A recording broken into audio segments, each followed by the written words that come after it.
bem-vindo ao Electrified. Sou Dylan Loomis, seu apresentador. Recebemos uma notícia de última hora justamente quando eu ia enviar este vídeo. Parece que as viagens do Cybercab, a versão de produção, sem volante e sem pedais, vão começar em breve para os funcionários da Giga Texas. TM. Para quem só está ouvindo o áudio, eu acrescentei esse TM, mas isso é claramente a maneira da Tesla de levar os testes a um novo nível, permitindo que sua carga mais preciosa, os funcionários, testem os veículos. O aplicativo permite vivenciar toda a experiência, simular embarque, desembarque e dar feedback. Realmente para deixar tudo o mais refinado possível antes de permitir que o primeiro cliente entre nesse veículo. Então, se eu tivesse que chutar, eu diria talvez mais 2 a 3 semanas de testes. Então, nesse ponto, poderemos ver um Cybercab de produção oficial entrando em operação na rede de robotáxis. E sim, algo me diz que essa era a notícia que Lars tinha em mente na entrevista com Herbert. Na minha opinião, não tinha como ser sobre o relatório de impacto. Eu sei que ele pode ser antiquado, mas não deve estar tão fora da realidade. Isso parece um anúncio que foi adiado por algum motivo. Isso pode não parecer, mas é um passo importante antes da expansão do Cybercab. Agora não são só motoristas de teste ou engenheiros de segurança, mas também um grupo maior de funcionários da Giga Texas. E quem sabe se eles estão apenas sendo levados pelo campus ou se vão sair para as ruas. Talvez levá-los para almoçar, transportá-los de volta e para o estacionamento dos funcionários. Quem realmente sabe? Tudo o que sabemos é que esse passo é um sinal de que a Tesla está confortável com o estágio em que a versão de produção do Cybercab está. Ele parece incrível nesse vídeo. É realmente incrível de ver. Ótimas notícias para o fim de semana. Sei que alguns vão revirar os olhos e só esperam pela implantação de verdade e em escala. Eu entendo, mas como eu disse aqui no canal, a gente entra nos detalhes. Vamos comemorar coisas assim. Esse veículo vai revolucionar o transporte? Pode acontecer mais devagar do que gostaríamos, mas vou aproveitar cada momento. Um salve a todas as equipes que possibilitaram isso. E pelo visto, hoje foi o grande dia de anúncio da Tesla. Pelo menos é assim que eu vou chamar. Trent encontrou algo. A Tesla vai fazer uma filmagem comercial em Wrigleyville, Chicago, na segunda-feira, 13 de julho. 2 Cybercabs foram entregues em Chicago na semana passada, a cerca de 3 km dessa produção. Atualmente, há uma legislação sobre veículos autônomos na região que está em tramitação. Mas como você pode ver no aviso de filmagem, haverá filmagem comercial interna para a Tesla. Eu pesquisei sobre a produtora Invasive People e parece estar tudo certo. E para quem estiver na região, será em ambos os lados da Clark Street, da Waveland Ave até a Gray Street, das 8 às 9 da noite. Mas na segunda-feira, em alguns locais diferentes, a Tesla vai filmar das 14h às 23h. No momento, em Chicago, não há operações de robotáxi. A Waymo está lá, mas eles só começaram os testes no início deste ano. E sim, sabemos que a Tesla também vem testando em Chicago há meses. Mas Illinois não está entre os estados mais favoráveis a veículos autônomos. E Chicago não foi anunciada pela Tesla como uma das próximas cidades no lançamento. A Tesla claramente está fazendo algo em Chicago. Em breve saberemos. Elon deveria aparecer na CNBC de todos os lugares mais cedo hoje, mas dizem que ele teve que adiar, sem motivo divulgado e sem nova data marcada para a entrevista. Elon deveria falar sobre a Tesla, o IPO da SpaceX e o Grok 4.5. Concordo, Elon tem coisas melhores para fazer. E sinceramente fiquei surpreso que ele fosse aparecer nesse canal. Então acho que agora é o Lars e o Elon que estão nos enganando com esses despistes. Em uma matéria exclusiva do The Information hoje, eles estão dizendo que o Elon enviou um e-mail para toda a empresa incentivando as pessoas a usarem o Grok 4.5. No memorando, o Elon sugeriu mudar para o Grok 4.5 quando fizer sentido, mas não tornou obrigatório, apenas incentivou. E sem surpresa, a justificativa dele é o menor custo por token do desempenho do 4.5 em relação à concorrência. Elon pediu aos engenheiros que enviassem feedbacks do modelo por e-mail direto para ele. É difícil expressar o quanto estou empolgado com esse ciclo virtuoso de dados que está começando a girar. Vários engenheiros do Elon estão dando feedback de alto nível ao modelo, que servirá para treinar futuras versões do Grok na SpaceX. A computação de IA no Colossus vai melhorar o cérebro que é o Grok, que já está nos veículos da Tesla e que eventualmente será o cérebro do Optimus. Por que Elon não incentivaria a troca para o Grok agora? A Perplexity, que é amplamente independente porque tem todos os modelos em sua plataforma, disse que avaliou o Grok 4.5 contra 5 outras configurações de orquestrador em seu benchmark interno. Ele teve pontuação superior a todas as configurações e custou cerca da metade do Opus 4.8. Neste gráfico, você quer estar mais alto no eixo Uxode e mais à esquerda no eixo X. Então aqui está o Grok, com o melhor desempenho a $4,76 por teste, comparado ao Opus 4.8 a $9,46 por teste, com um desempenho pior do Opus. E como eu disse no X, não se trata mais apenas de inteligência bruta. Muito mais da conversa está na estrutura de execução e na orquestração dessas tarefas profundas e complexas que exigem múltiplos subagentes. Então, o Grok 4.5 como o gerente de programa principal é o melhor em escolher quais subagentes ativar e quando, acompanhando o que já foi feito, o que ainda precisa ser feito e orquestrando todo o projeto. E o Grok 4.5 está fazendo isso a uma fração do custo. Vocês precisam saber que isso é algo muito importante. Para onde o dinheiro vai fluir quando as pessoas perceberem que podem fazer o mesmo nível de trabalho por cerca de metade do preço? Repito, este é o primeiro modelo lançado com alguns dados de treinamento do Cursor. Ficará ainda melhor com iterações mais rápidas daqui para frente. E lendo nas entrelinhas, Elon está pedindo feedback direto sobre esse modelo. Então esse uso de IA para engenheiros definitivamente não é algo feito sem planejamento. Esse é um impulso essencial para todas as equipes de engenharia agora. Elon não precisaria estar recebendo esse feedback direto, mas isso mostra o quanto isso é importante para ele, porque ele sabe. Uma vez que esse ciclo de dados esteja funcionando, implementado e sendo continuamente treinado, isso vai levar a avanços e a uma eficiência ainda maior. Joe Tetmeyer nos mostrou que o Model L da Tesla agora está oficialmente em produção na Giga Texas. E agora temos alguns flagras do Model Y na Alemanha antes do lançamento europeu.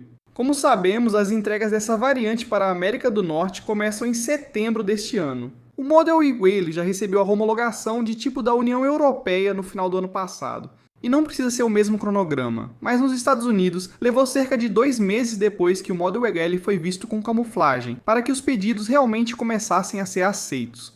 Provavelmente cerca de 2 meses para lançar o configurador na União Europeia. Road to Autonomy e David Moss estavam fazendo alguns testes de campo no lançamento do Robotaxi em Miami. Eu só queria destacar que neste vídeo eles disseram que começaram a tentar conseguir uma corrida sem supervisão por volta das 10 da manhã, e só conseguiram por volta das 3 da tarde, para conseguir a primeira corrida deles nesse dia. E a informação na época, isso foi há 2 dias, era que havia 2 ou 3, talvez 4 veículos ativos no serviço. Se alguém ainda não viu o perímetro geográfico da Tesla e da Waymo em Miami, a Tesla está em vermelho e a Waymo em azul. A Tesla cobre entre 10 e 15 milhas quadradas, cerca de 15% da área de operação da Waymo. O estacionamento localizado bem na periferia do Aeroporto Internacional de Miami, como você pode ver, tinha dezenas de Cybercabs.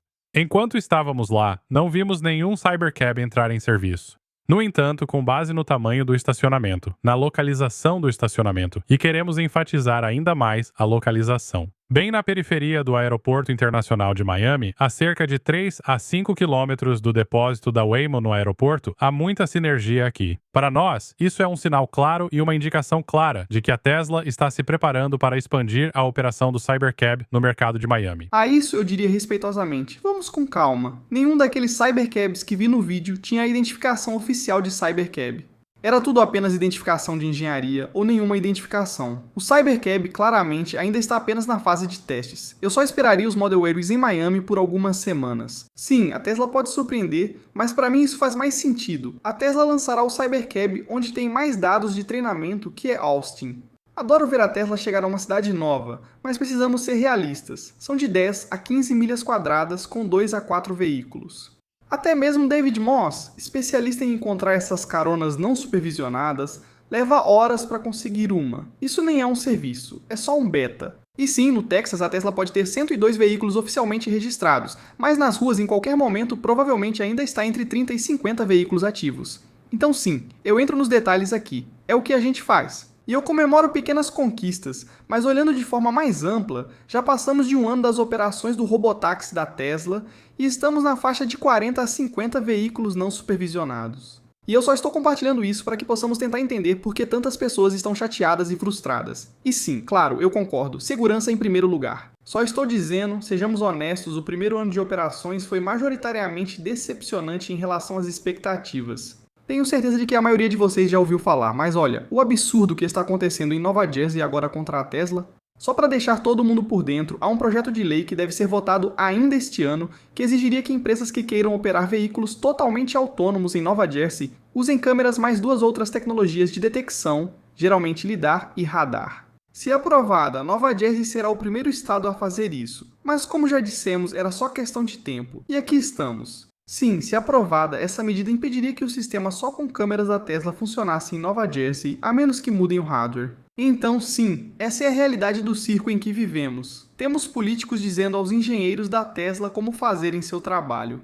Então, esse Andrew Wicker é um físico do Laboratório de Física de Plasma de Princeton. Mas como você provavelmente está imaginando, tudo isso se resume a de onde vem o dinheiro. Temos 4 grupos de interesse apoiando esse projeto de lei. Número 1, sindicatos organizados e especificamente os Teamsters. Sim, este ano eles se orgulham de barrar ou limitar projetos de lei em outros estados como parte de sua campanha de anos, estado por estado, para frear a adoção de veículos autônomos. O projeto de lei exige um motorista de segurança supervisionando por 50 mil milhas e um programa piloto de 3 anos antes de permitir operação comercial sem motorista. Mas isso melhora muito. O segundo grupo é o SAVE US, sigla para Safe Autonomous Vehicles Everywhere in the US. E veja só, o diretor nacional de campanha, Shua Santis, anteriormente liderou o movimento contra a Tesla, que sim foi aquela campanha de protesto anti-Elon nas lojas da Tesla em Boston quando Elon estava à frente da Dodge. E Sanchez disse, abre aspas, é justo dizer que a Tesla é a pior nesse setor. Então, deixe-me ser claro, isso não é sobre segurança.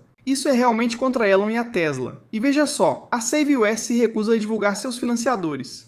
O porta-voz afirmou apenas que há alguns financiadores interessados em tecnologia de veículos autônomos. Então podemos especular que seja algo como lidar ou radar, algo que concorre com a Tesla. E claro, a Uber está por aí fazendo lobby para manter a exigência do motorista humano. E claro, a Waymo apoia o projeto de lei porque usa lidar e radar, então nada muda para eles. Isso é perfeito para a Waymo. Eles podem entrar no mercado como está, testar quando quiserem e ainda manter a Tesla fora.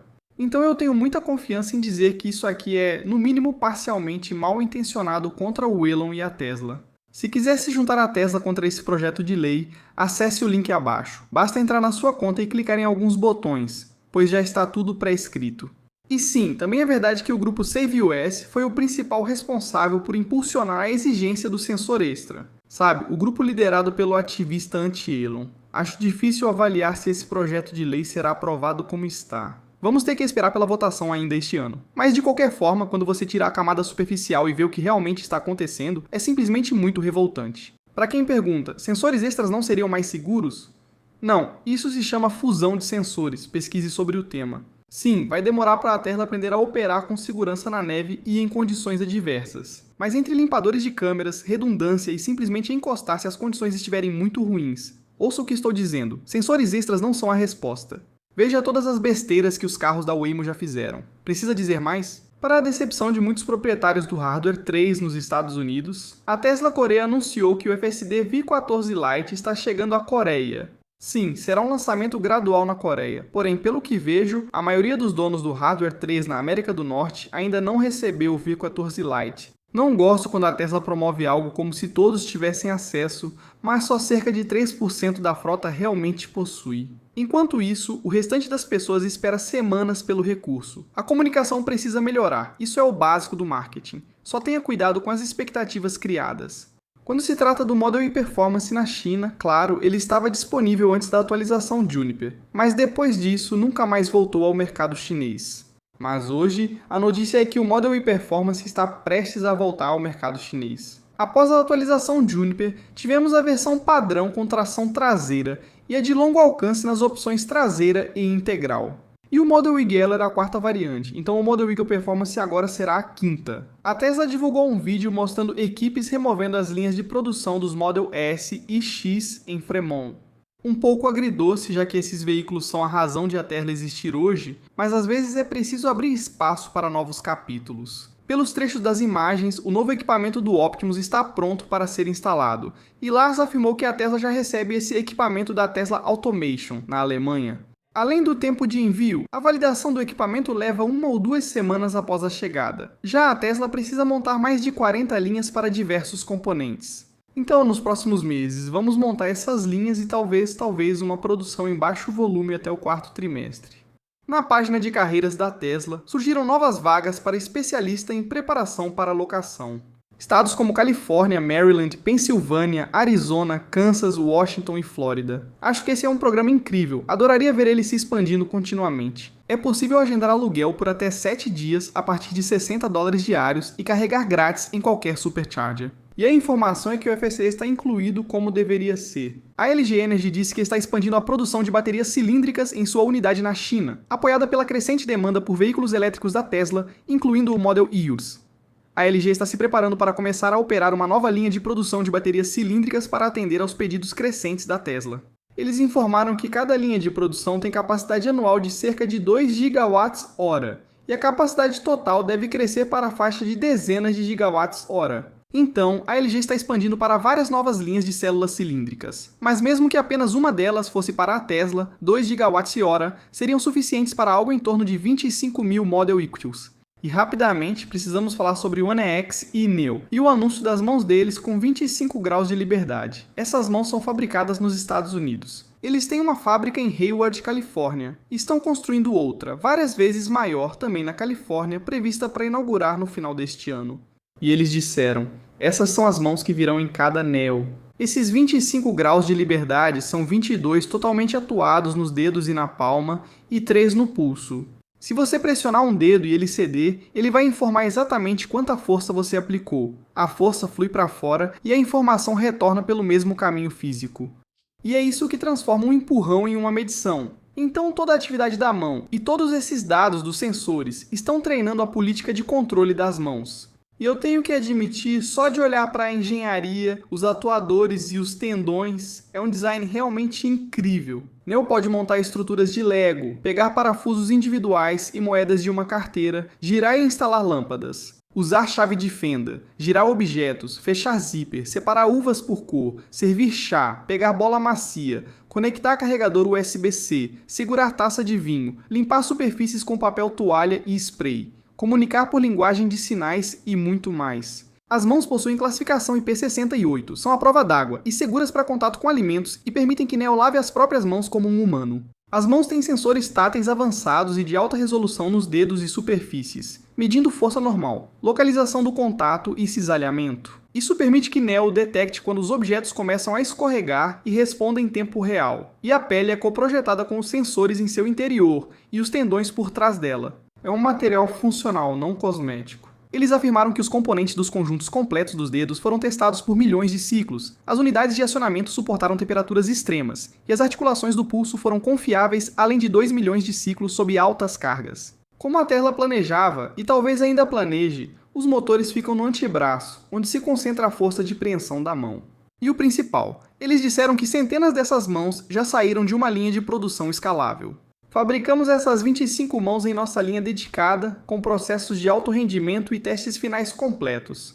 Cada unidade é construída internamente desde os materiais dos tendões e motores One X até os polímeros finais, pele e sensores táteis. Isso nos dá capacidade. Nossa capacidade é de produzir 10 mil mãos por ano. A mão é realmente impressionante. Vale lembrar que esta é principalmente uma empresa americana. Sim, foram fundados na Noruega, mas hoje operam principalmente nos Estados Unidos, como sempre digo. Nem tudo precisa ser comparado à Tesla, mas todos acabam fazendo isso. Apesar da importância da mão na engenharia de hardware, no fim, a história será sobre o cérebro e quem alcançará operações realmente autônomas. Lembre-se, a estratégia da OneX para entrar no mercado é enviar esses robôs para as casas dos clientes, mas nos primeiros dias, todos eles serão operados remotamente. Sim, teleoperados por um funcionário da OneX. É assim que eles planejam coletar muitos dos seus dados do mundo real logo no início. A Tesla, por sua vez, realizará a maior parte do treinamento em suas fábricas, a portas fechadas, utilizando teleoperação no processo.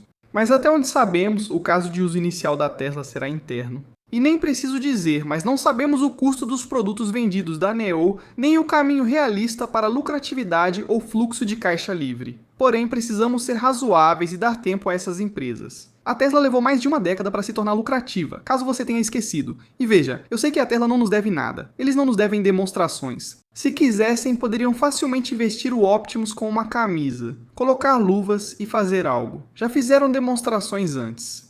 E novamente, se você vem acompanhando, vai saber que o que dizem é que a Tesla ficou para trás e que as coisas não saíram conforme o planejado.